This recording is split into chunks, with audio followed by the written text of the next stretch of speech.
دپاره کې رښتیا باور جوړونه داسې ده لکه یو تابع خارجي چې یو پاسپورت موږ لرو، یو تابعیت څوک ولري، یو هویت کارت ولري، هغه هویت ستا شناسایي درکوي. نو رسنۍ د اعتبار جوړولو لپاره پکار ده چې د خپل هر هغه پروګرامونو ډول چې لري، مثلا خبري بالټن لري یا خبري برخه لري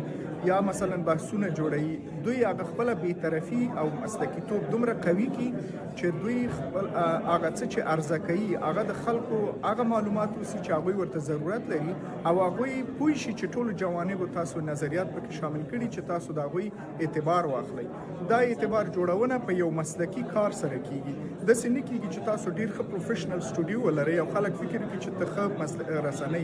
رسنۍ یوازې ستا محتوا ګوري او د محتوا په نتیجه کې هغه تصمیم نیسي. نو چې څومره موږ په مسایلو کې دقت وکړو، څومره زیات چې موثقه اوسو، څومره زیات چې په بېطرفه او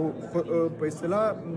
خپلواکه چلند کوو او خلکو ته قضاوت پرېږدو، عمره د اعتبار کچه ورسره لوړېږي. مسلکي برخورد ډېر مهم دی ځکه چې ځینې اخلاقي مسؤلیتونه دي چې بیرون د افغانستان نه رسنۍ باید هغه مراعات کړي. هغه دا دي چې د خپل ولس دپاره دا رقم پروګرامونه جوړ کړي چې نه یوازې دا چې په خپلو راپورونو اخبار کې یا په نورو بحثونو کې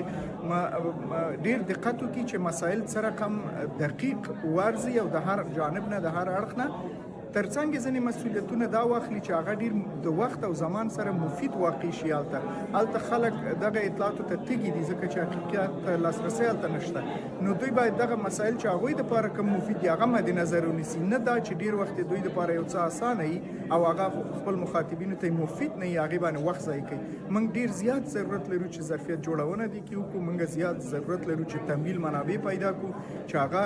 د تاثیر لاندې رانوړي مطبوعات زموږ، او ضمناً ادارې باید مدیریتي لحاظ نه یو هیئت تحریر قوي ولري چې د اخبار او د گزارشونو یا راپورونو او ترڅنګ د لویو بحثونو د منظم او د ډیر مسلکي لحاظ نه او د ډیر یعنی منظمتره شکل باندې او جامع شکل سره هغه خپل مخاطبینو ته ورکړي. په دې لحاظ فکر کوم اهمیت ډیر زیات دی او امیدواریم ورته ډیره زیاته ده چې مخ په بهبودۍ وي.